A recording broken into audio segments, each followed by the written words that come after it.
Tony, oh yes. Yeah. Your Yes. smile. Yeah.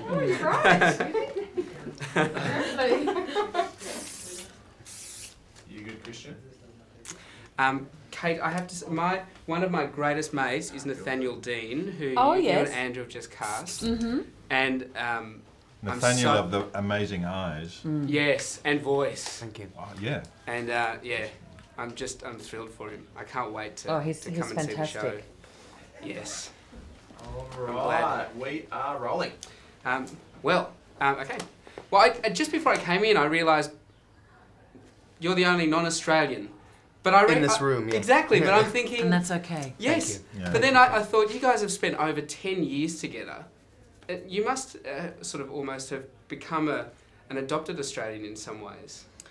Adopted Australian and Kiwi, I suppose. Yeah, like an Anzac. Well, we become adopted Americans as well. Well, thank you. Yes. The feeling is mutual then. Because this is really, I mean, it's wonderful that there are so many Australians in this film. Does it kind of, is it nice to work with Australians on a film in New Zealand? It's funny, I don't really think about coming here, and I don't think about the Australians coming here, actually. Yeah. But it's very, I love coming here because of the Kiwis, and that's the energy that comes from working here with these people and with Pete is so, it's so wonderful. On films, people often talk about how close everyone becomes after one movie. After the Lord of the Rings trilogy, now the Hobbit trilogy, it must be really close on set.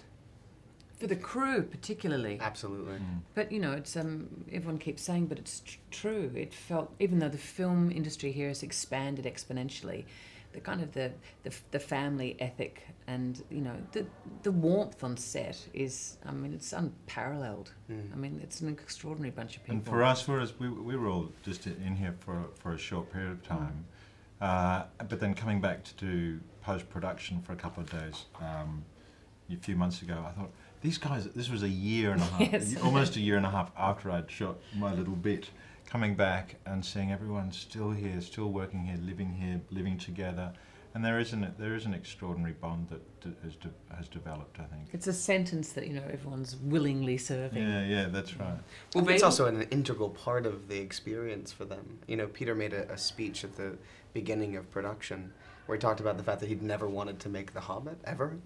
And yet, here he found himself doing it, and he was very enthusiastic about it. And that, in some ways, the most important element to him in starting this and embarking on this journey again was going to be the relationships that developed over the course of it. Because that was just as important, if not more important to him, which is beautiful. And it's very much a part of the fabric of the filmmaking process here. And what about the decision-making process for all of you in deciding whether or not to do The Hobbit? Was there much of a decision-making process that needed to take place? Not for me. I don't think for any of us really. It just feels like you want to, and you should. And if it's being made, we're all here, Because it's not, they're more than characters. They're so owned by Tolkien fans and Peter Jackson fans, and it would be wrong to deprive them of your element. Well, no, it would just be wrong, I think. Continuity. You want to maintain that world. Of course.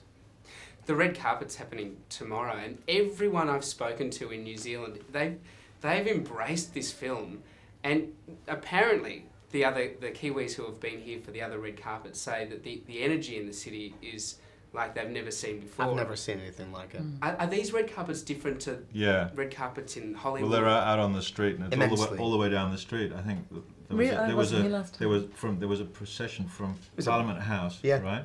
There was a reception there, and procession from there in cars, and then getting off and then walking down this incredibly extended red carpet with thousands and thousands of people on either side of the street. Look, they're cheering now.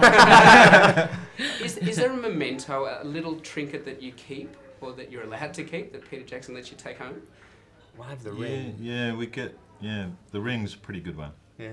But no, this is, for me, this symbolises how lovely every single person on set is that my husband was probably oversharing, but really likes my ears. And so he must have said this in an offhanded way to the guys at Weta.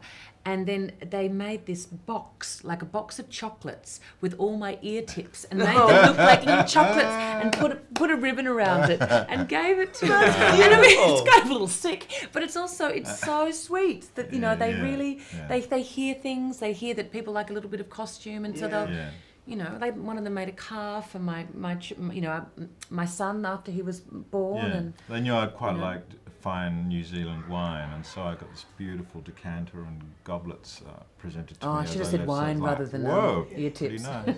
That's amazing. Yeah. I love most. James, sorry, we're out of time. Okay, thanks. I love that most people would say that their husband